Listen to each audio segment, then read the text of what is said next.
So what we want to do now is Ingrid is going to give a report about the empathy circle she did, and we have the document here and some points, and so she's just going to share her experience.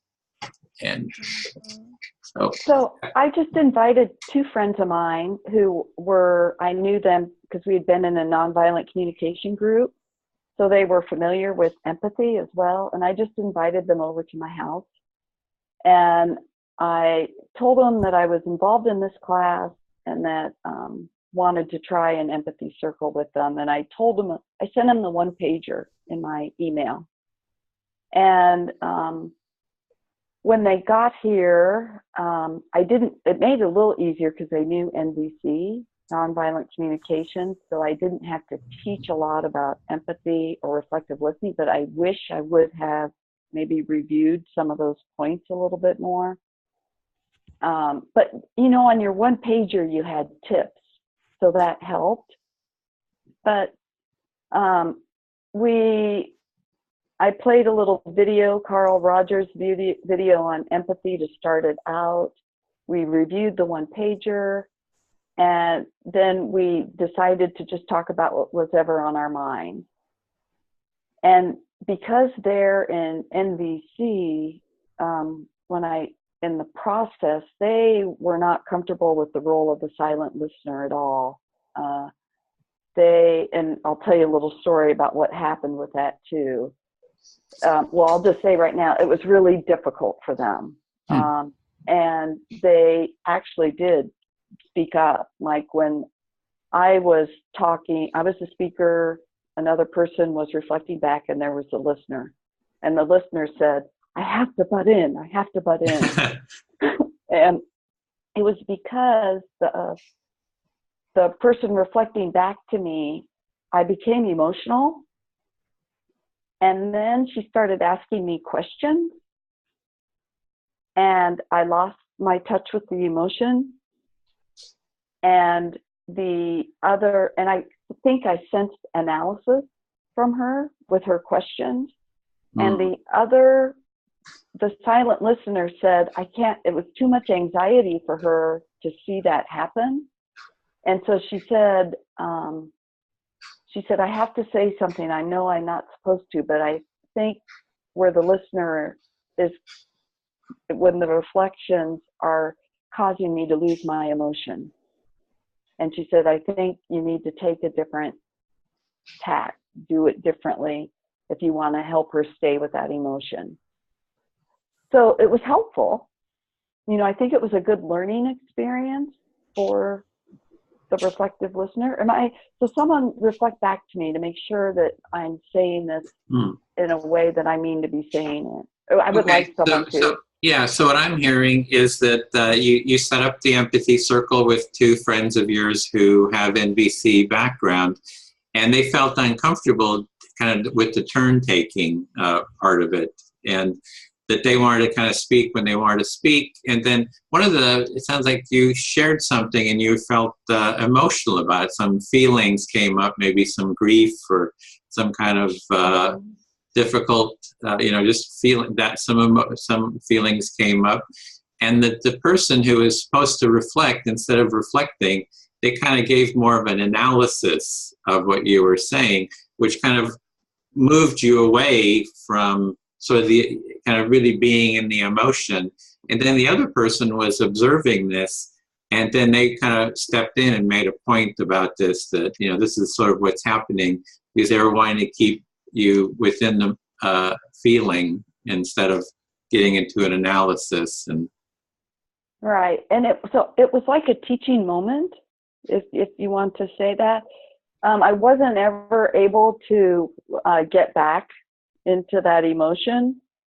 But still, I think the other person kind of heard what she was saying, and she respected her. So in some ways it was beneficial for that to happen. It was a way to give feedback, I guess, right when you're in the middle of it. So it sounds like it kind of helped demonstrate what it is the reflection does. It keeps people within the feeling and helps them move forward.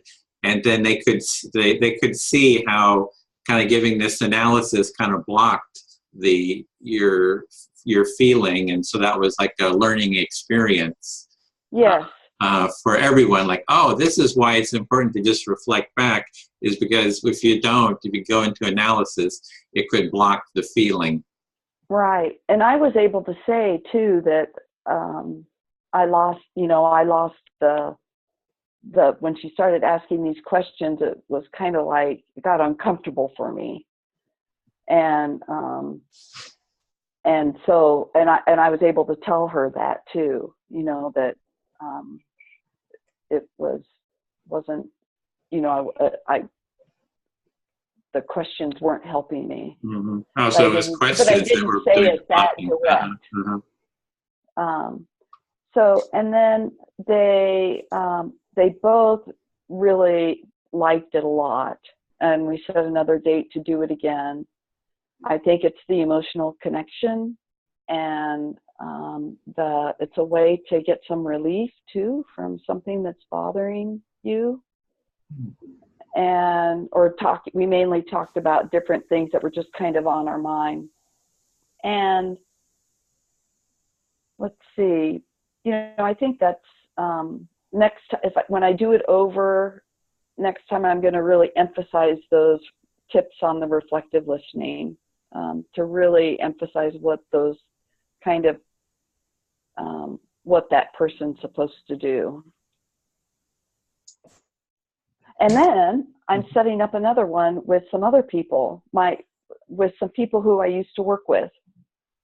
So I'm trying to get them, I think maybe 3 of my prior coworkers before I retired, and get together and do one. Okay, there's a couple other things here. Is what I was hearing, it's good to have a good explanation for why turn taking is important. They didn't want to take turns, and if we wanted to, up front, it might have been helpful to have a good explanation of why turn taking, is supportive. Or so I need the answer to that. I mean, I understand the turn taking helps make sure no one dominates. To me, that's the main reason. May I say something? Yep. Yeah. Well, as you're doing this, it sounds like someone needs to be in the role of the facilitator, the coach, the teacher, in a sense. Might not be a definition that one person is absolutely, the expert, but there needs to be someone that is selected who can be the referee. And so someone at that moment needs to be trusted to, if it's not going as planned, that they can jump in and say, well, this isn't exactly how an empathy circle is done. So it sounds like your friend, it sounds like it wasn't just about it wasn't just the need to break the silence. It was because she recognized that it wasn't reflective, empathic listening that was going on there. So it wasn't just simply about not being able to take her turn or whatever. I mean, that's what I heard. Mm-hmm. Yeah, that it was more wanting to coach or something. Yes, but I think that's a legitimate piece of this. It needs that has to occur. I mean, people don't walk in knowing how to do this, and and it's not how we normally function in our daily lives, and so people will have roadblocks, as Bill Miller says, questioning is a roadblock. I mean, that's how I would have addressed it. I would just simply say, it looks like this is what this looks like. This looks like a roadblock is developing. You're starting to ask me questions when in fact what we've decided to do in this empathy circle is just reflectively listen. Yeah. On the second page here, I added a heading like possible to do. So like having seen, this experience, what would be some next steps for us to create something that would be supportive? So the first problem is design a good explanation of why to take turns, turn taking. And I added, well, while having multiple people give a reflection could be supportive, if one person is speaking and you have 3 people reflecting, it could be a good model too, because people don't, but what we want to do in the empathy circle is to practice this basic foundational practice and just get familiar with it, because this comes in really handy for like, especially mediation, because things can really blow up. And if we can always come back to this basic practice, it kind of helps clean up. It kind of gets us really grounded again. So part of it, I think, is that practice of being familiar and kind of being able to settle in with the turn taking is one point. So I don't know if I'm explaining it very well, but maybe you could give a reflection on that, Ingrid. Maybe Mimi. Do you want to, Mimi? I can't hear. Can you guys hear? You're muted, or I'm not hearing you. It could be your microphone is off, or. Are you talking to Mimi? Yeah, Mimi. Okay. We can't. Can you speak? Or. I can speak. It's working. It's not working because she's not speaking. No, I replied. We've never seen this, Demetra. I said that I was reading the document and I didn't pay attention to what you were talking. Oh, okay. Possible to do. So I'll do it then. Yes, please. I guess I was thinking I didn't want. No, I can try, but I was just focused on this post and I was thinking about how to do this, so I couldn't read and stay focused on what Edwin was saying. Well, so what I heard you say, Edwin, is that that we needed to add that explanation about why to take turn taking, and you actually added a few sentences to the document itself. And you said that part of it is because it's just part of the practice, is the turn taking, and that it can come in handy later to learn that. And what this isn't so much reflection, it's maybe getting some clarity. Because as you were talking, it made me think of sometimes the turn taking is a lesson in patience. And it's a lesson in not having to respond to my urges. I may have an urge to say something. That happens with our group all the time. I want to say something, but I have to practice refraining, practice setting it aside, even when I'm the silent listener. And so it's a good practice for me to be patient, and I don't have to speak. But I would like to add something. I agree with Ingrid's comments. That was a reflection of what Edwin said and all of this. So I want to say that I think that there should be a silver line, and I think that we should have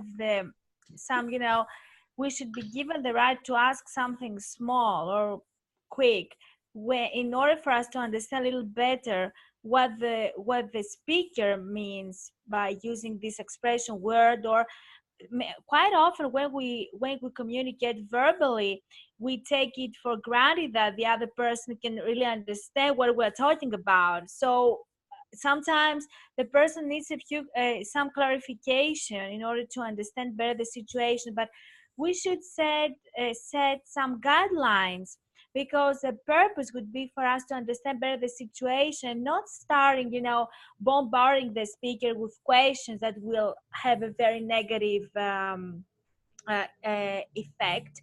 And quite often I feel the need to ask for clarifications, because you are talking for things I'm not very familiar with because of the cultural difference, or you might use an idiom that I might not know. So, and also in our empathy, circles of empathy, doesn't mean that we're gonna have people who have the same national background, same language, the same age. So I think that a few questions could be excused and allowed, as long as they don't make the speaker feel uncomfortable. That's so do you want me just to reflect back? So what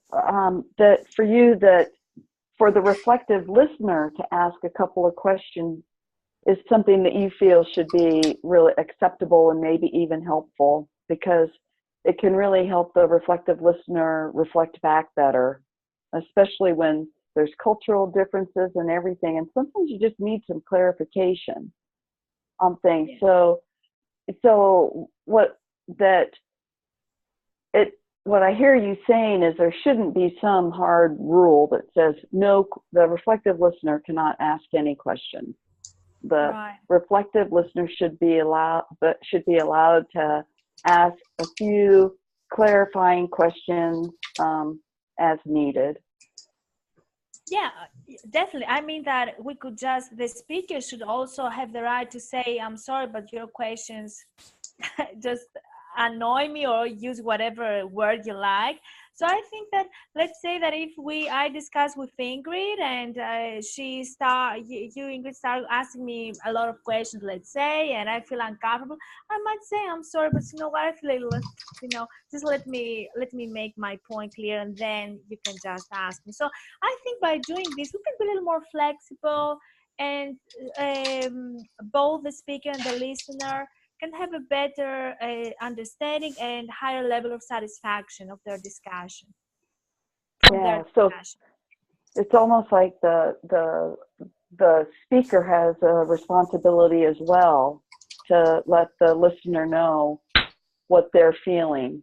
And definitely. If it's like too many questions, it's almost like every participant has to it's almost like a responsibility to communicate to the others what's going on with them. Definitely. For example, that we can't allow a question that might, the listener should not reply something to the effect that, oh, do you mean this now? This is something very aggressive for the speaker. The speaker can say whatever they like, and then the listener can ask only for a few clarifications, only in case something is not very clear. Otherwise, the speaker will be blocked. Yeah, so that the speaker should be allowed to, the listener the speaker should be allowed to ask a few questions that are not questions that are aggressive or analysis or anything like that, but questions that they feel the listener, I get mixed up between the speaker and the listener, questions they feel for clarification. Yeah, only when they are necessary, not all the time. Yeah. So it should be, you want more flexibility with being able to ask a few questions. Right, flexibility is the key word, right. Yeah, exactly. Well, yeah, I disagree.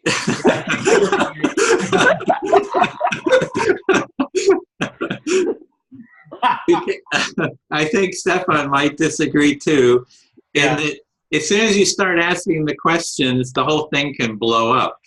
Because, and how to really articulate why that is kind of part of the challenge, is that the focus is not, because as soon as you start asking questions, it's like, yeah, it's just, I just know everything, the whole thing can kind of fall apart. And it's really, and how to articulate why that is, because there's something about it's the speaker who, it's their time, it's about them, it's not about you asking the questions. It's like when your turn to come to speak is, you can ask, you can do anything, you can ask anybody questions, you can do whatever. But this is about the focus, the attention being on the speaker, and just doing the best to reflect back what the speaker is saying. And if you don't get it right, if you don't give a reflection back accurately, then it's the speaker whose job it is to say, no, that's not quite what I said. And it's a really important part, because there's a whole sort of an energy around that. Because the question becomes sort of a kind of controlling, and that's actually in the book too. You know, Bill Miller talks about that he shows kind of asking questions as one way of kind of opening, have somebody sharing, and then he kind of contrasts that with just giving reflections, and you kind of get actually a better sort of result. Plus, that is what we're really trying to develop, is just that pure sense of reflection, even if you get it wrong. Yeah. So, and I think Stefan wants to add to that. Well, I understand. I mean, no, I don't understand. I think I want to try to understand Dimitra by saying that a reflection can be worded in a way. I mean, a reflection is always a hypothesis about what the other person's perspective is, and so you put it, and the way you get better at it is it's not just because you automatically know what's in someone's head. You're going to test it out. You're going to say such and such, and then the speaker is going to tell you if you got it right. And so if you have a cultural difference, or you didn't quite understand a word, you'll make a reflection in such a way that it will cause the speaker to respond, yeah, that's exactly what I meant, or no, you totally don't understand what I'm saying. It doesn't require a question that will take the speaker off of their perspective.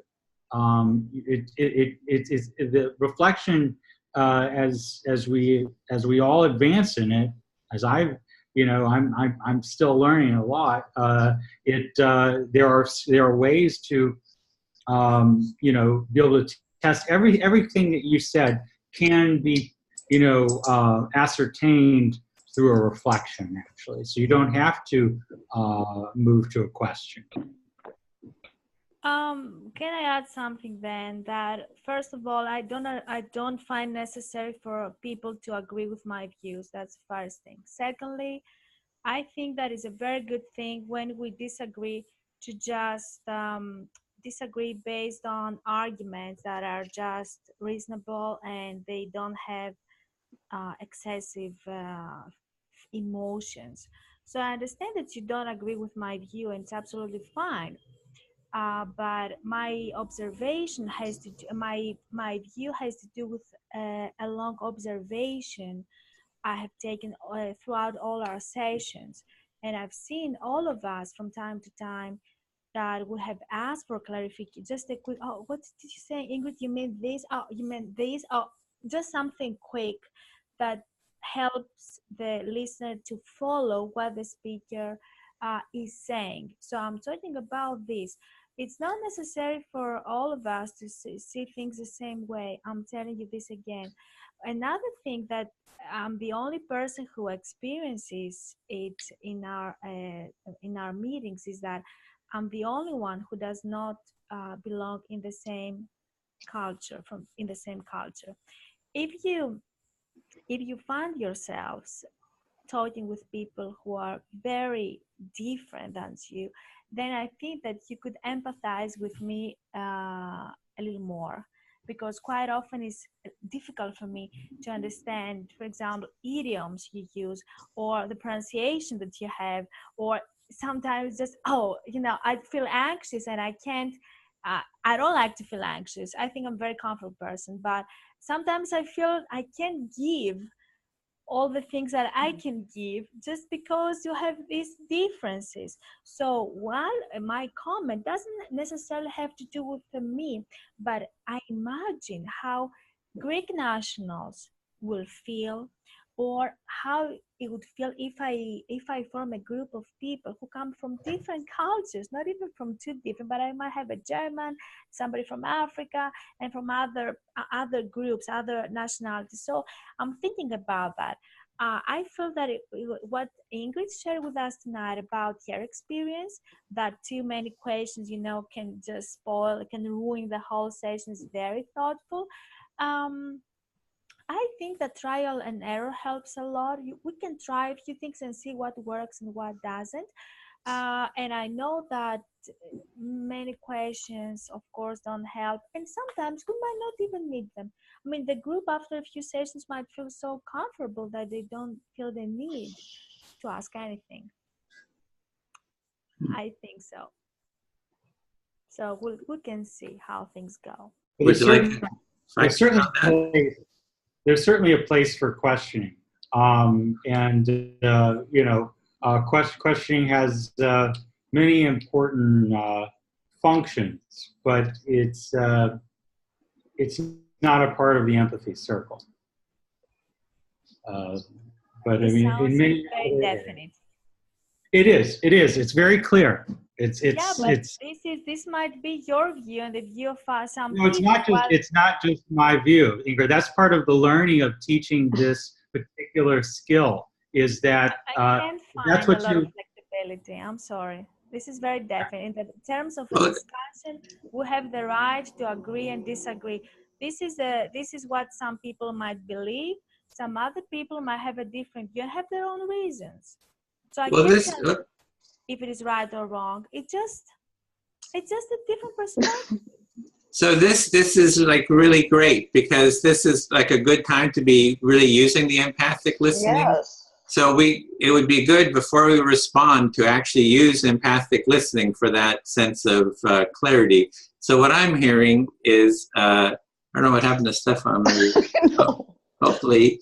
I kind of giggled because all of a sudden he left. He's gone. It's like, oh, we gotta, okay.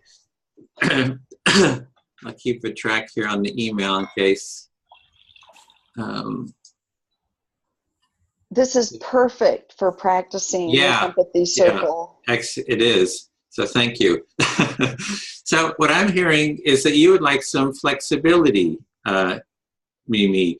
Is like you don't want sort of a rigid attachment to like a rule, and you would like a little bit of flexibility within it. And especially you have, what I'm hearing is you have concern about people who are from different cultures, and you're kind of talking about your own personal experience, that when you've been doing reflections, you've been kind of not understanding quite what the person is saying, and it causes you some sense of anxiety. And it would help you contribute to your sense of feeling less anxiety to be able to ask sort of a clarifying question. So you are also kind of extrapolating that to, if you're holding an empathy circle with, other, nationals from different countries, that you imagine the same sort of anxiety and concern might kind of come up in other people, and that you have, concern about that, and you just feel that, being able to ask some questions could help with the clarification. Yeah, I'm talking, this is a very, very fine point. I'm talking about only when the listener feels a big need for something. I'm not suggesting that we should just bombard the person with questions or anything. I didn't say anything. I was clear about this from the beginning. But what I can't, it's not, I mean, when we discuss with people, I'm very sensitive with this. I believe that everyone has the right to disagree with us, but no one has the right to say that what you're saying is wrong. I mean, this is something I don't find proper. I understand it, but I think that is not, it's something that should be avoided. Mm-hmm. Even when we fully disagree. I mean, it's not bad with people. I see that people are very sensitive when we disagree with them. I see it every day in my life. And I say, I feel that it's okay. I mean, we have a different perspective. What's wrong with that? Mm-hmm. Why? So yeah, it's like you feel it's okay to have different perspectives, and you feel like it shouldn't be judged, like having different perspectives shouldn't be judged, and so maybe you're feeling like a bit judged, or if or I was a little, feel a little awkward. I don't want to continue this, but I'm just stating clearly that it's perfectly fine for everyone to agree or disagree with the previously mentioned view. Mm-hmm. And it's very good if we have some arguments and we can explain something. That's nice, because we can help the other person see something in a different way that he might have not thought about it before. So it's an enriching, I think, procedure. I really like it when I disagree. I see things from a different perspective. This is nice. So you actually value disagreement because you're kind of learning things from a different point of view, but you did feel a little bit of awkwardness too. Mm-hmm. Yeah, but it's okay. And it's okay. You're feeling awkwardness, but you have some acceptance of that. Or yeah, it's fine. It's like okay to have some awkwardness. Sure. I mean, I think that, except for the circle of empathy, I think that knowing how to discuss with people is another very valuable life skill. And I really would like to find a way to, I mean, I don't know if I could teach it, but when people are trained to this, it's a very good thing that we can just discuss anything. Yeah, when you've got these skills, certain skills, you're able to discuss anything. And I was also hearing a point, it's not like when you're saying that people should be able to ask questions, that it's not like just take a whole bunch of time and ask questions, but it's just it's kind of in minute clarifications. Exactly. It's like, oh, I don't know what that word means. Could you clarify that word or something like that? It's not like Ingrid's friend who's starting to give all these questions, starting to steer. It's only the only questions you're asking for is like if there's a real a very small clarifying question of a word that because you're from a different culture that you may not understand.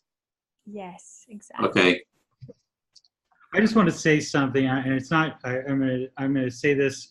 The danger, and let me see if I can say this correctly.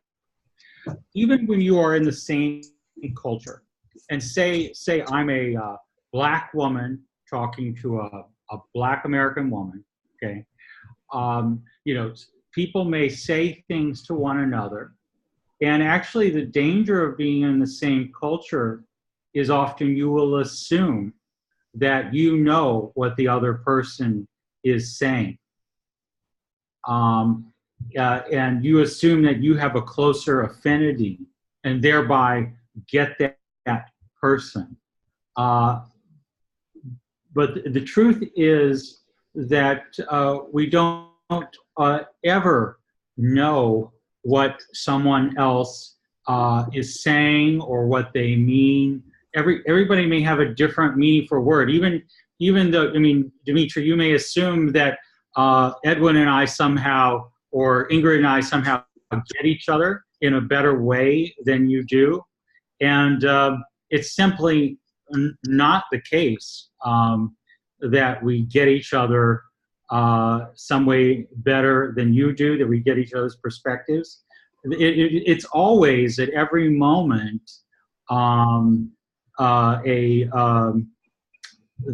that four squares that was in the very beginning, where we're trying to translate the meaning of what was said, and then we try to give that back to the other person and express whether we got it. So either being like what you feel on one spectrum of being not close and not understanding certain words. There's also this other spectrum where people are very similar and assume that they get that other perspective, but they don't. Maybe we could get a reflection. Would you be willing to give a reflection, Mimi, what you heard so far, just so we can say?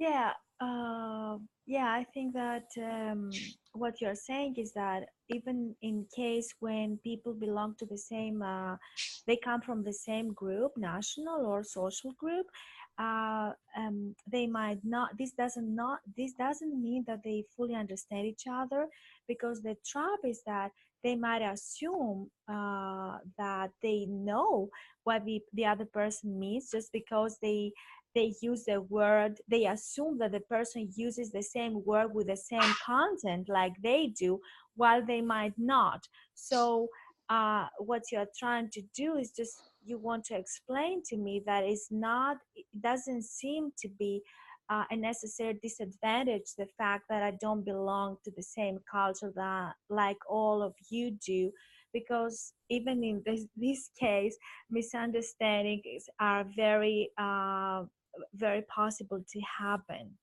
It happens all the time. And, I remember years ago when I did psychoanalytic training, my trainer was this,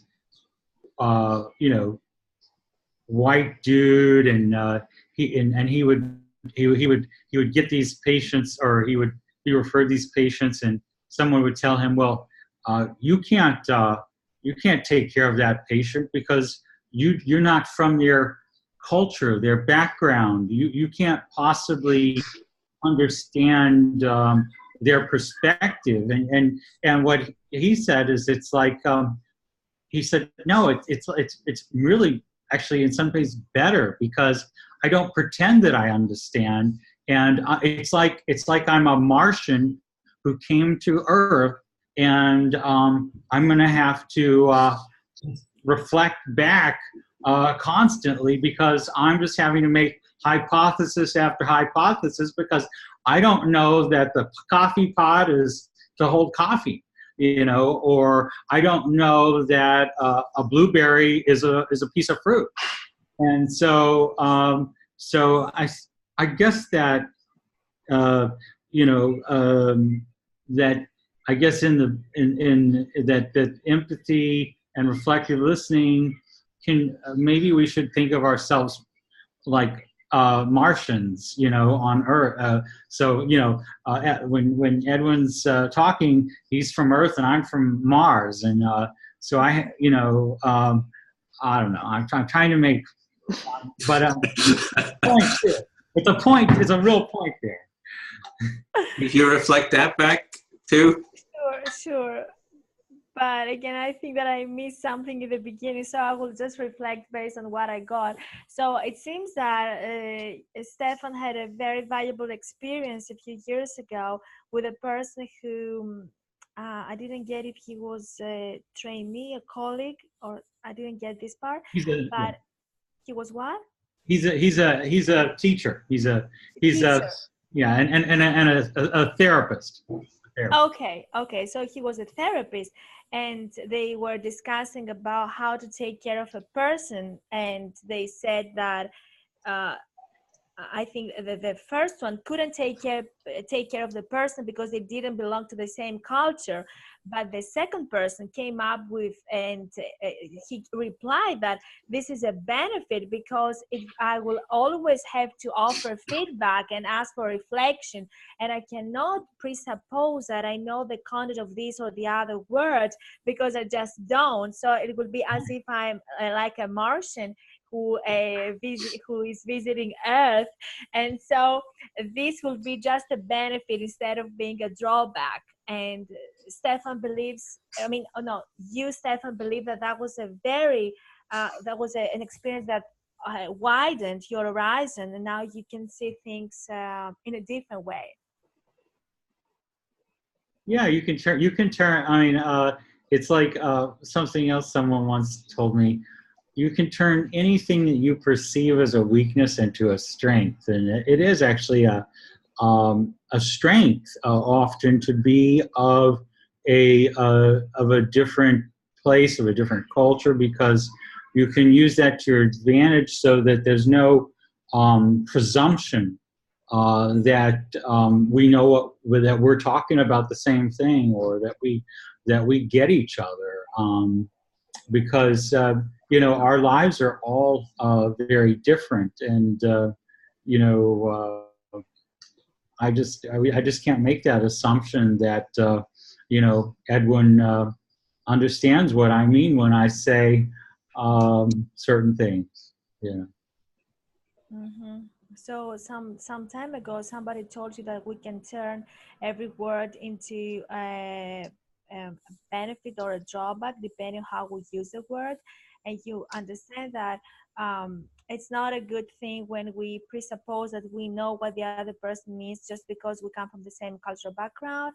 And even when you discuss with Edwin, you might use the same word you both know, but you might use it in a different way, and it would be good for the other person to try to see how you mean this word, and not to presuppose that he already knows because you both use it.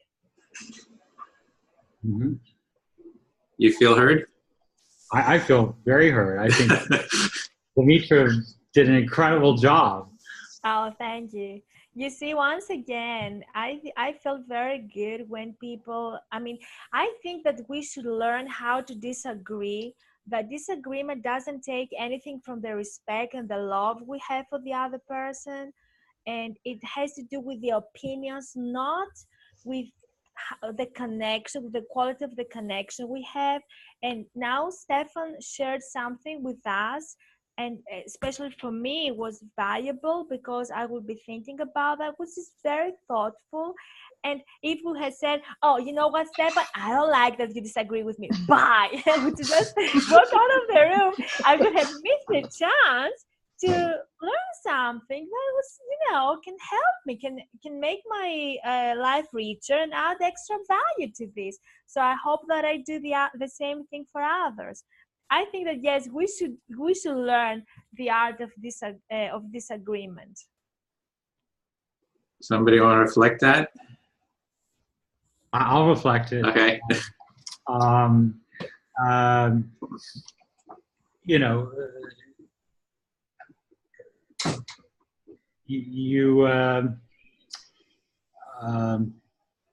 We started out disagreeing, instead of just turning off your camera and saying, I'm done with this because I disagree, you found a way to stay with it. And, you haven't said you agree with me yet, and you probably don't, but you you listened, and there's something you said, but we kept talking, and we're coming closer. We're learning from one another still, and we're making micro adjustments, and you're looks like you're feeling a little better than you did before, and I'm feeling better now too. Oh, you know what? Is that just to check? Is that it? Was that it? Is that what you said? Me? Are you asking me? Yeah, just checking if you felt heard by that. Yeah, well, yeah, Okay. I feel heard, and I think that, come on, what's wrong with disagreements? I don't understand why people have such a trouble with that. It's okay. If I stop respecting you is a problem. If I call you names is a problem. If I don't do this, it's perfectly fine. And I think that when it comes to friendships, or when it comes to the relationship with our significant other, clashes are the ones that make the bond stronger. Not when we have just easy discussions, coffees, and everything is, we pretend that everything is solved. When we disagree is when we prove how much we love each other and how qualitative the connection we have is. Yes, this is what I believe. Okay, maybe I could reflect that. So you see the benefits of having a conflict and staying with the conflict, and that you get stronger by, kind of staying with it and working through it. Yes. And instead of just kind of saying, oh, we have a conflict, I'm going to leave, or suppressing it, to kind of be open about it, and it makes the relationship stronger. And the importance of that, of kind of staying with conflict. Yeah. Yeah, thank you. Yeah, Is that it? heard. Okay. Well, I will speak to Ingrid. So,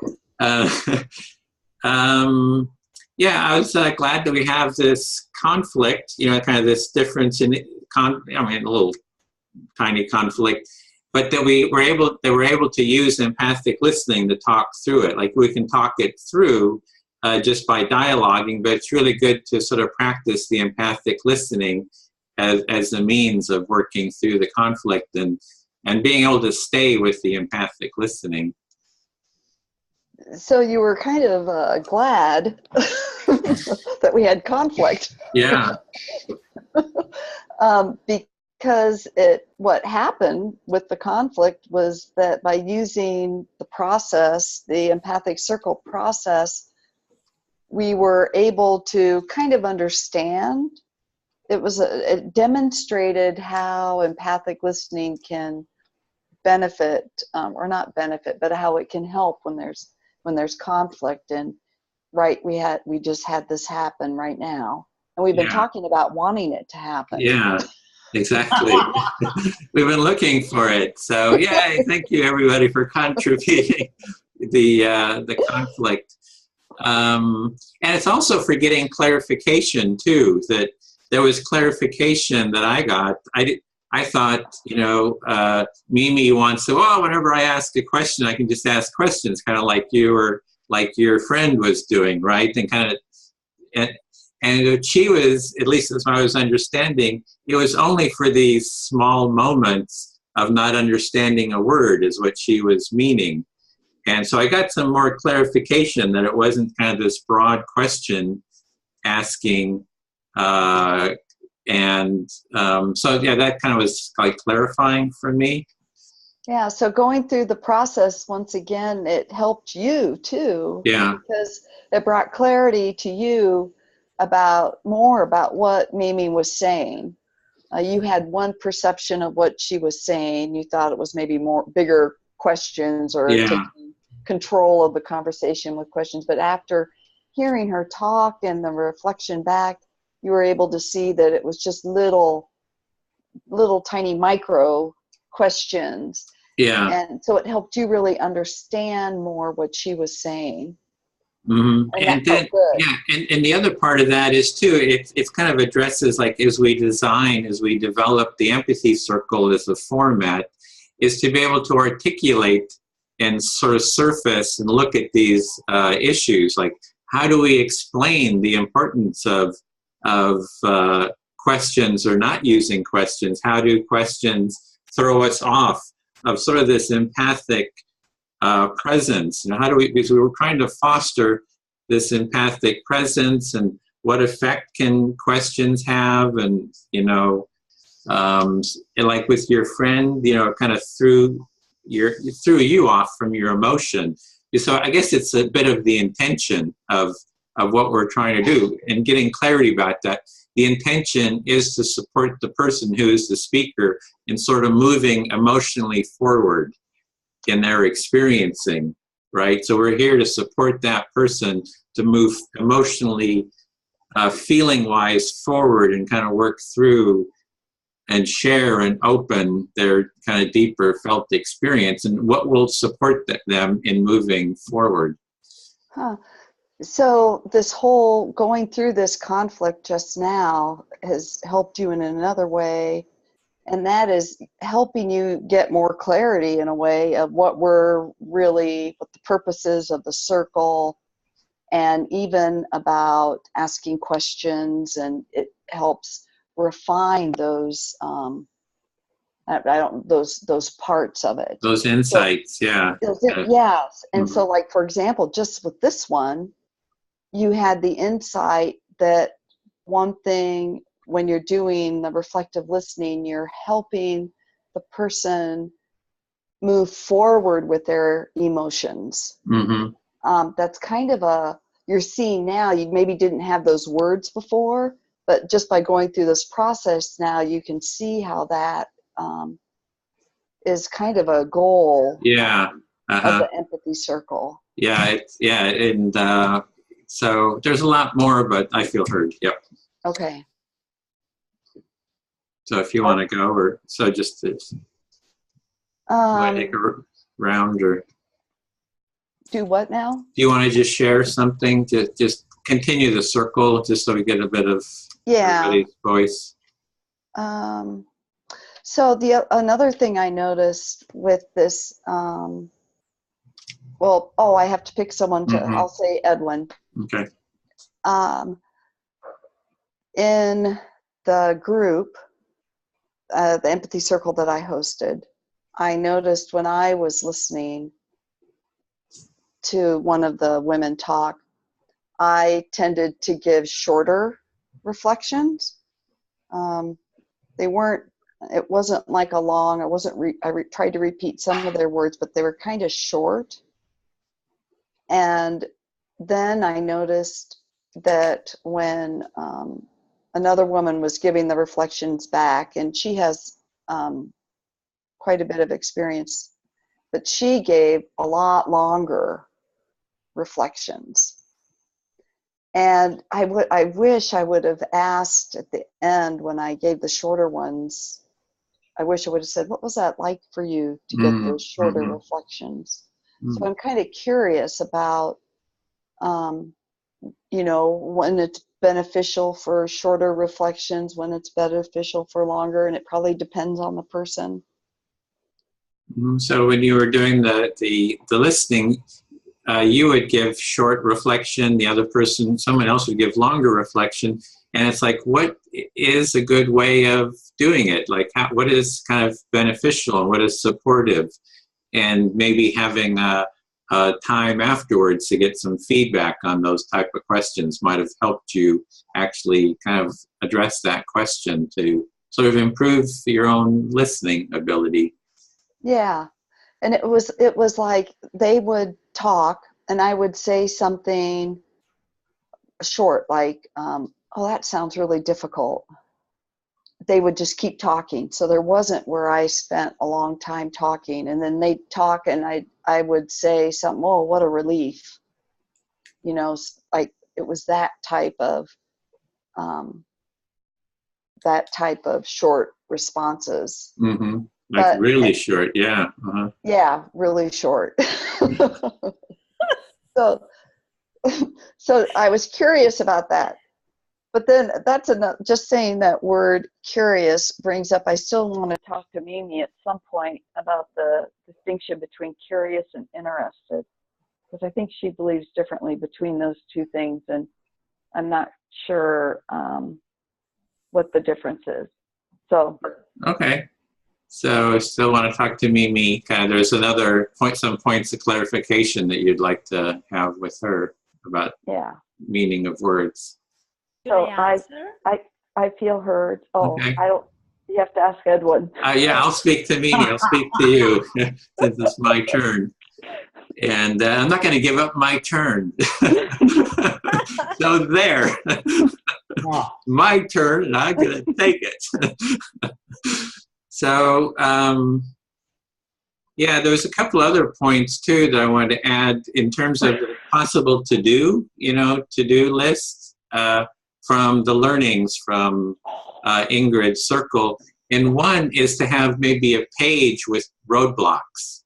It's like that we have a handout, at least, a page worth of roadblocks, so that if a roadblock comes up, we sort of have the concept of roadblocks and some simple explanations. It doesn't have to be all 12 of them, but it just kind of puts the concept out there of roadblocks, which can be referenced to. So if people ask questions and it's kind of like creating a block, we can say, oh, this is actually a roadblock, and here we have a list of roadblocks. We're trying to not use these. So it kind of help facilitate the circle, just having that page, I think.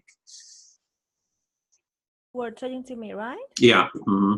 Yeah, okay. So it seems that you think that if one thing that could facilitate our circle of in our circle of empathy is for us to have a printed page with a roadblocks, and whenever we feel that the person, one of the participants, the listener, starts to bombard the speaker with a lot of questions, then we can say that, you know, this is a roadblock, and we can show the page with a definition, just something short, and the person will understand that this is something that we should avoid, and Mm-hmm.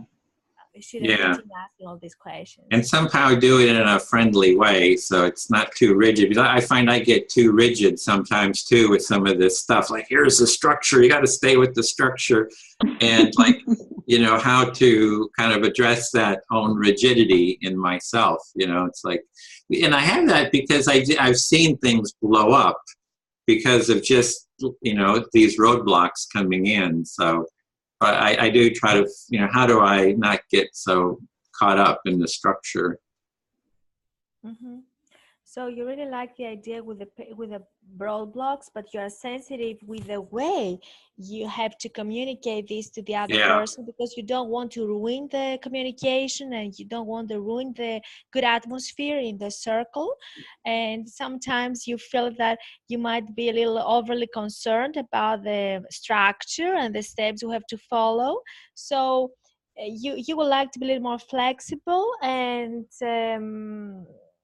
communicate your request, but in a way that will be friendly to the other people. Yeah, maybe, yeah, friendly, empathic, I guess. So, and then, so, yeah, that was it. So thank you. And there was another, from Ingrid, there was another, people had questions about follow-up stuff. So even having like a resource page. So it sounds like there's a series of little booklet almost that here's some follow-up material for how to go deeper into this. That was another thing that I had heard, is that people had curiosity, and maybe some kind of a follow-up list was something. Yeah, that was another point. Mm-hmm.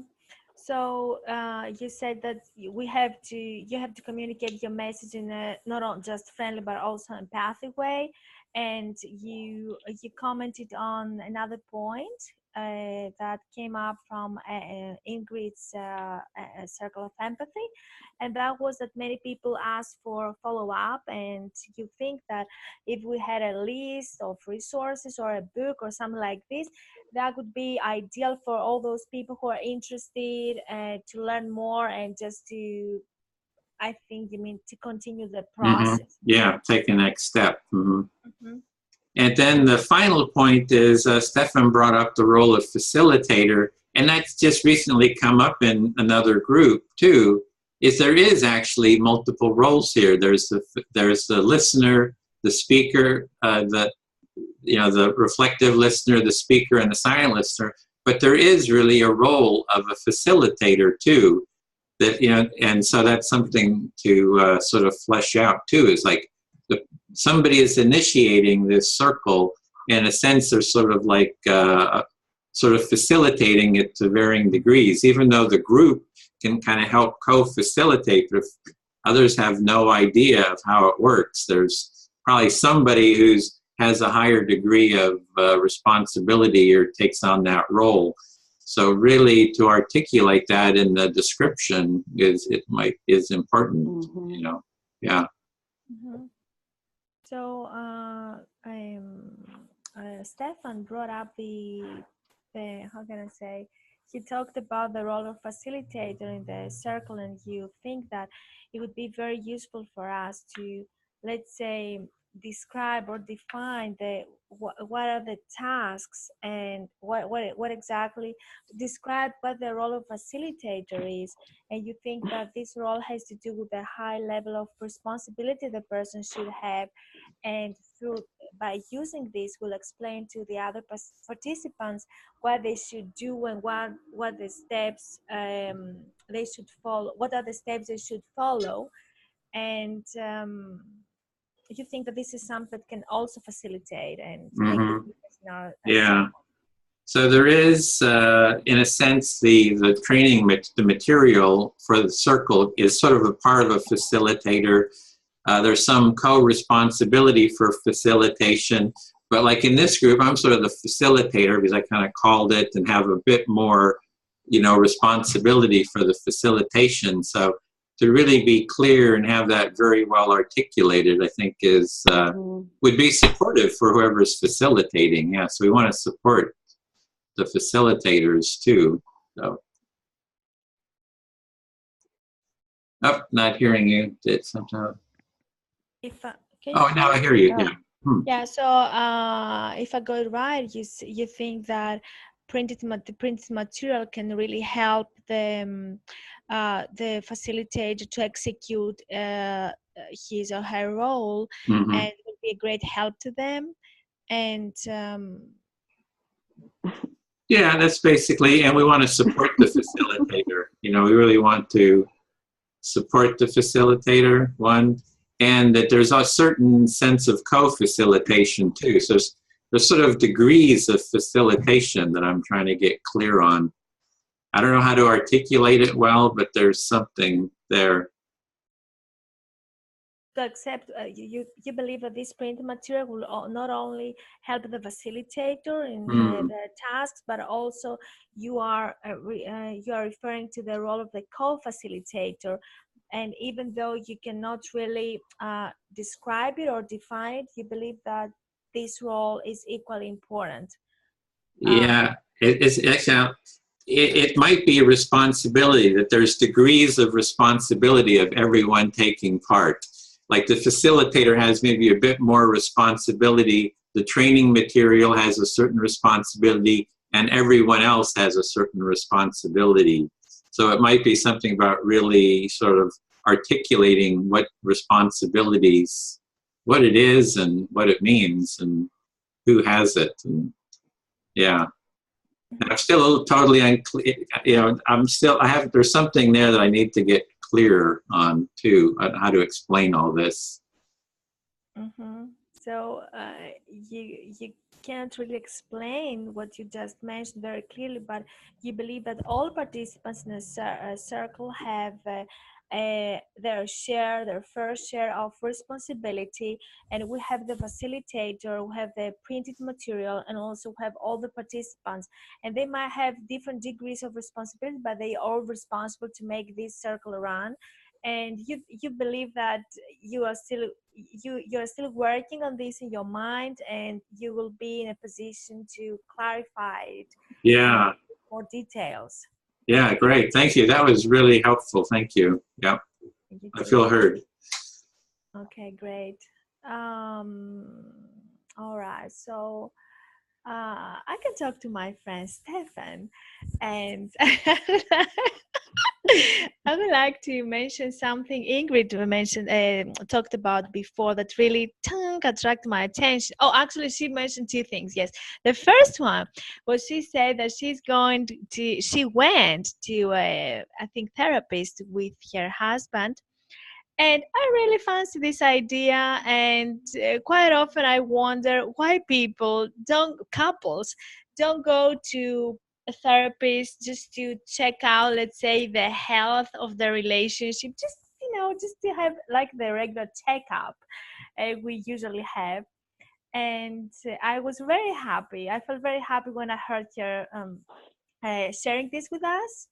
And I feel very disappointed when people think that they should go to a therapist only when they are before an upcoming divorce. I really feel very, annoyed why they can't see the huge potential an appointment with a therapist can offer. So Ingrid intrigued you with her preventative measures to keep her her relationship on track and building more positive experiences, and you're wondering aloud about the benefits of that, perhaps to other people or maybe to yourself. How it might help us to consider having counselors to help us in our relationships work through conflict and difficult things that naturally arise in everyday relationships. Yeah, actually, I think I'm very well aware of how this works because I have read a lot, I have attended sessions, and I think that's very helpful. If only people could just see it as something good they can do for their relationship and with the other person, the significant other, or with themselves. And I was very delighted. So that was the one thing.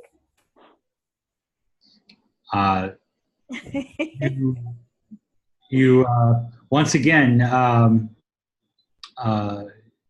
you see the real benefit of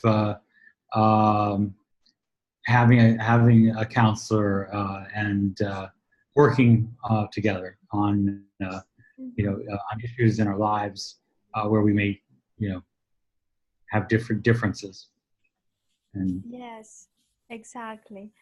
And the other thing Ingrid mentioned, and it is something we discussed at some point in the past, was the difference between being interested in somebody and being curious about somebody. So yes, for me, these are not these two expressions are not synonyms. I believe that when I'm interested in somebody, I just want to learn more, but without adding pressure on the person to give me more things now because I want it. While I think that being curious is just it's more about me. I want to feed my own, I'm looking for answers to my questions. It's just instead of, how can I say, it's more about me when I'm curious, while when I'm interested in somebody, it's more about the person. I'm open to the other person to receive whatever the other wants to share with me. I'm not trying to grab things because I want to, I don't know, to come up with answers. So I think it's a more caring action when I'm just interested and less aggressive. Okay, so you're making you wanted to respond to Ingrid's question earlier, and want to make a distinction in your mind about the intention that you see that is different between curiosity and being interested in another. The intention with curiosity is more about that the listener getting something out of the other person, whereas you view interest, showing interest in another, as more an intention towards something more positive, about showing something more about care towards a person. Is that? Yeah. I mean, let's say that I'm interested in what you're doing at this hospital. You're working, right? So I'm interested means that I leave it up to you to share with me whatever you would like. You might say, oh, Dimitri, I would like to tell you about a project and this. Being curious is that, Stefan, I want you to tell me more about your job. So I'm going to come up with an email and I'm going to just throw a few questions because I want you to tell me now because blah, blah, blah, whatever. So this is what I believe, that being interested means I'm open. Share with me whatever you think you would like to share. Curious is that I want you to satisfy my need.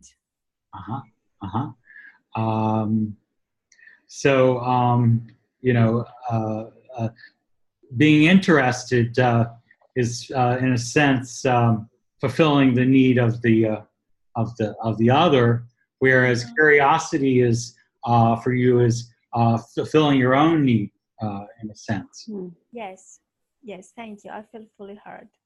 I hope Ingrid now has a clear idea. It's perfect. Thank you. Great. Well, I guess what I want to talk about is this this difficulty of, so for example, this course that putting together for the APA, which is modeling what we're doing here, but trying to bring it to psychiatrists and teach them how to use these skills to teach doctors in training some empathic listening skills. I feel that here Edwin is the facilitator. Edwin is the coach, and Edwin has the experience and the more detailed knowledge of this information. I'm sorry, I'm speaking to Edwin, so I'm sorry. I apologize. Did I pick somebody out? I don't think I did. No, you didn't. We're coming towards the end. Maybe we can sort of open it up. Shall we have just an open discussion in the last 10 minutes? So I do hear that you're talking about your training that you're trying to develop and the role of facilitator and. Right. I guess what I was just trying to say then is, it's important to have one person identified as the coach or the facilitator, so that when that only one person can really give the feedback, and that when someone receives the feedback, they can take it more as it's coming from a place of that person trying to help the other person improve, and so hopefully it will be taken in that light with that intention. I think that's a critical piece. If you don't have that, people will start to say, "Well, who are you?" Or this is your opinion, or but so at least it has a structure that for the time being, I'm the coach or I'm the facilitator, and I'm gonna guess for this I'm gonna be able to say what's in the boundaries or what's not. I don't, and hopefully you won't get offended because we've defined that in advance. Mm-hmm. I don't know how to. I'm working on the wording of it. But. Yeah. It's like, what is the role of the facilitator and that against that responsibility too? And that's something we could talk about more next week as well, is, how do if we each are like doing empathy circles and reporting back, and this is sort of like a facilitator's support group as well, is something I'd like to talk about, that it just as we did now, like, we just shared Ingrid's story, which it just opened up a whole cornucopia of insights and conflict and everything. But it seemed like we were sort of moving that forward. And then if you're wanting to share next week or somebody, if we each can share and get sort of feedback and support. So it was just an idea I'd want to talk about, but it was so rich what we were discussing. So anyway, it's like that whole thing about the how facilitation works. I mean, I've got questions about, can the structure hold facilitation as much as possible? Can, videos and printed material and samples, so that we can spread this, is the empathy circle as widely as possible, that anybody could facilitate with a little bit of, self-learning, or having taken an empathy circle, facilitation from someone else, or being part of a facilitators group. So there's a lot of different kind of questions on really how to spread this. So that's what's coming up for me. Can we add something? Yeah, just open. This is our open discussion. Just jump in for the last 10 minutes here. We can't hear you, Dimitri. Yeah, I would like better now. Yeah. Okay, good. I would like to mention two things right quick. The first is that I'm really curious to see how the circle of empathy can work with people who have a real disagreement, because I don't think that we can have a real disagreement here. And I'm saying this because I feel that we are educated people, cultivated, good manners. I mean, I wouldn't expect us to do something inappropriate, or I don't think so between us. But out there in the world, you never know. And how will I react if somebody makes a personal attack to me about me, my country, tells me, that, oh, you live in Greece, poor people there. I don't think that I would really like it, and I don't think that I would really hide it. And because I was exposed to comments like this while I was in Canada, I was very, very mad. So how will we react in this situation when somebody steps on our red lines? And the second is that what about studying the personality traits or the profile of our participants in every circle of empathy, so as to use the right material that can help the needs of this group? I mean, how can I have a circle of empathy with teenagers, or with people who are older than 60, or with people who are they have other differences? I mean, shouldn't I know a little bit about the profiles of people before before I set the rules? I mean, can I treat all the participants the same way? Yeah, I think so. Yeah. I had 5-year-old kids doing an empathy circle, and we've had, we've had, people in knockdown, drag out. The higher the conflict, the more facilitation skills it needs. So there's that part too. Right, but the 5-year-old niece of yours was not in a group with a 7-year-old and 12. It was a 7-year-old brother who always beats her up. So. Okay, but when I think about it, I feel that I might differentiate my approach a little bit. Mm-hmm. Yeah, it's going to need some tweaking. Yeah, different, yeah, maybe. Tweaking, yeah. And yeah, so okay, maybe maybe we can have a closing, round here. Do you want to go, Ingrid? Like just any sort of final closing and a closing motion too. Well, I got a lot out of. I mean, closing words, kind of. Yeah, just check out. Just okay. whatever you feel want to do. I got a lot out of today, and I was surprised at how much discussion there was over my notes, because I thought it was like, well, what can this bring forward? But it brought a lot forward. And I am glad that, of course, but it wasn't me with the conflict, because to me, that's how we get a lot of practice. And so I was glad that the conflict, not that I always want conflict, but I think it's good to have, and Mimi and Stefan kind of handling it. So I really like that as well. And I liked, and I really appreciated Mimi distinguishing the difference between curious and interested. Oh, I get it now. Okay, you got a motion? Feeling? What's the feeling? I feel, my hand, I don't know, on my hand, I was first going to put them on my heart, but I feel good.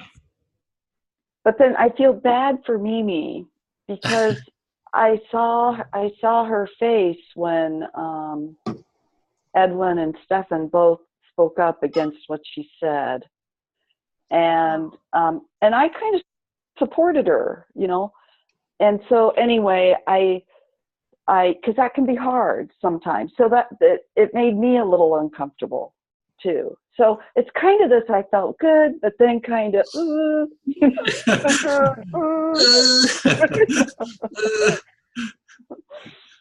Is that it? Yeah. We got to hear, where is the feeling, Mimi? She has to do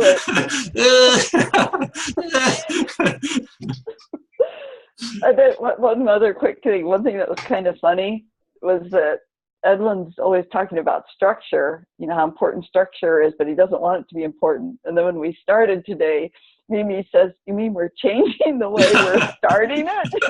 Remember when he wanted us to reflect at the beginning? So it's like keeping the process the same, but anyway, I thought that was kind of funny. I'm done. Okay. Do you want to go, Mimi?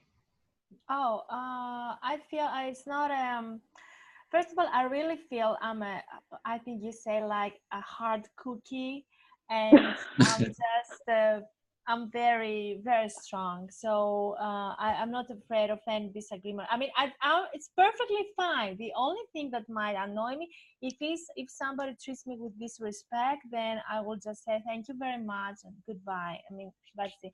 I can't deal with this disrespect.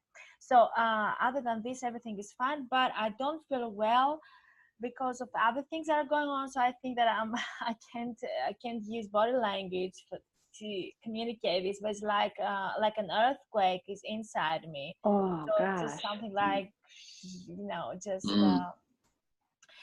and I hope that in a few weeks things get better. Yeah, me too. I enjoyed being with you. Thank you very much. And I think that failures and conflicts are the most didactic things. They can teach us so many things. So we shouldn't avoid them. Yeah.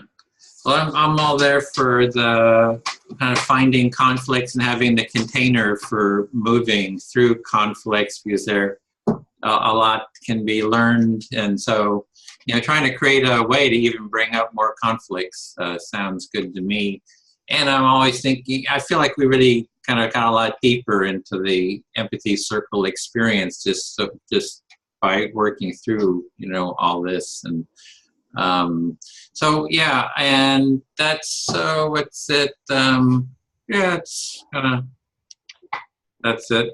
Kind of a little floppy, floppy core. And with that, can I say one more thing? Yeah. We kind of have come full circle, because I remember at the very beginning, Mimi was talking about how challenges, like the people you met who had maybe challenges in their life, and how they're the happiest people, and also how the challenge you're going through right now, but you see it makes you grow and get closer to people. And that's kind of what conflict can do. Like you just said, you know, conflict and failure help you grow. It, you know, can help a person grow. Of course, I think it's an American motto that goes like fail quick, fail early, you know. Oh, yes. Just do it quickly and learn from the mistake and let yourself grow. I mean, nothing wrong with that. We shouldn't avoid it. Well, I almost started a little fire here, because putting it in the middle, it was kind of burning down. There was a whole big flame going on. There was almost no oil left. So I had to quickly put it out and light it again. So this is a serious, flame. So unfortunately, we lost Stefan, and but we'll take our intentions with us and pick up next week. And taking a deep breath.